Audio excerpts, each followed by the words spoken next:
kulanti wacan oo wanaagsan akhyaarta ina dhageysanaysaa halkani waa la soco channel maantana su'aasha aan isweydiinayno waxay tahay lacag inteedan ayay dawladda Kenya ka heshaa dalka Soomaaliya walaal halkani waa la soco channel fadlan like gare page-ka la soco waxaan idin soo gudbin doonaa macluumaad muhiim ah oo la xiriiro xagga bulshada taariikhda ummadda Soomaaliyeed iyo xagga ganacsiga iyo dhaqaalaha cilmiga psychology-ga iyo sida aad naftaada ku dhisi lahayd iyo arrimo ku saabsan caafimaadka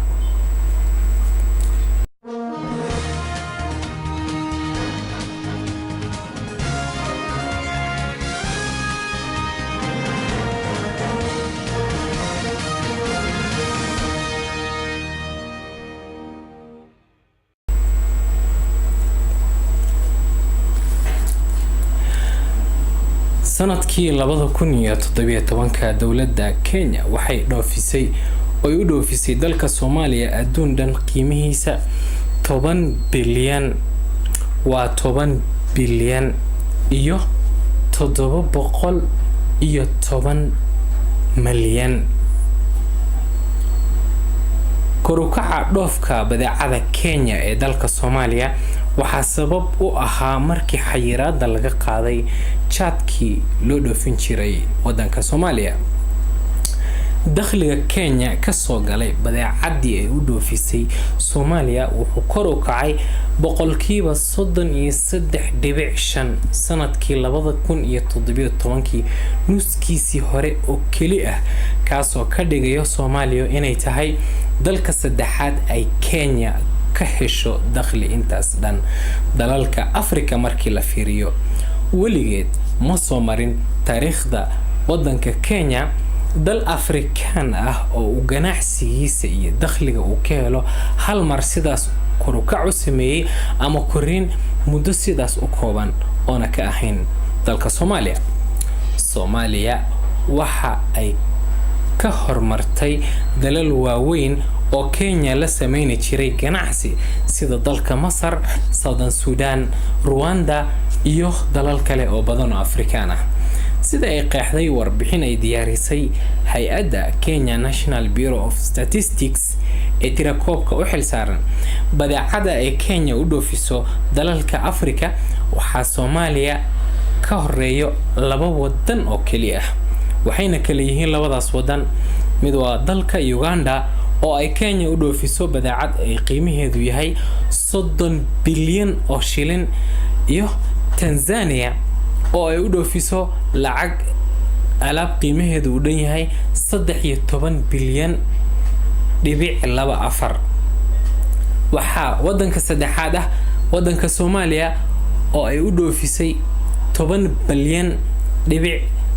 7 waxa midka afraad ah Masar oo ay u dhoofisay 7 bilyan dhibic 97 waxay ka dhigan tahay wadanka labaad Kenya ay u dhoofiso badeecadeeda oo ah dalka Tanzania waxay dheer tahay Soomaaliya 3 bilyan kali ah mar dhow waxay noqon doontaa wadanka labaad xisaabtan waxay u badan tahay badeecada lagu qaado diyaaradaha ee ma jirto tirakoob rasmi ah oo laga hayo alaabta barmoodada lagu galiyo dalka Soomaaliya ee ka gasho xadka dheer ee labada wadan ay wadaagaan laakiin si nasiib daro Soomaalida waxaa laga qaadaa dollar iyo lacag adag oo tiradeedu badan tahay 90% waxaa loogu bedelaa caleen lagu sarqaamo oo dad iyo dal iyo danaba seejisay ragga Soomaaliyeed marka dambana musqusha la geeyo lacagtaasi warshado laguma soo gato kombiyuutar laguma soo bedesho waxbarasho iyo buugaag cilmi laga barto laguma soo bedesho ee caleenti sida adhiga aan daaqi jirnay baa lagu soo bedeshaa wadani dhab ah ma aha ruuxa chatka cuno walaal faafi fariintan si ay u gaadho khasaaraha ummadda Soomaaliyeed ka soo gaadho arrimaha chatka meel kasta walaal u gaadhsi midda kale canshuurta ha kala bakhiilin inaad siiso dowladda federaalka Soomaaliya waayo dowlad ayaa dowlad kale la xisaabtami karto dowladdaada xooji soo celi sharafta ummadda iyo dowladdaadii oo dowlad tayo leh si ay u noqoto lacagtaasi waa mid laga qaado koonfurta Soomaaliya waxaan soo gudbin doonaa lacagta dollarka ah ay Somaliland ku qubto dalka Ethiopia oo ay ku soo gadato chat-ka adiga bayaabi doonto ee nala soco wadna mahadsantihiin ha iloobin inaad subscribe gareyso kanaalkeena YouTube-ka oo asna la dhaho la soco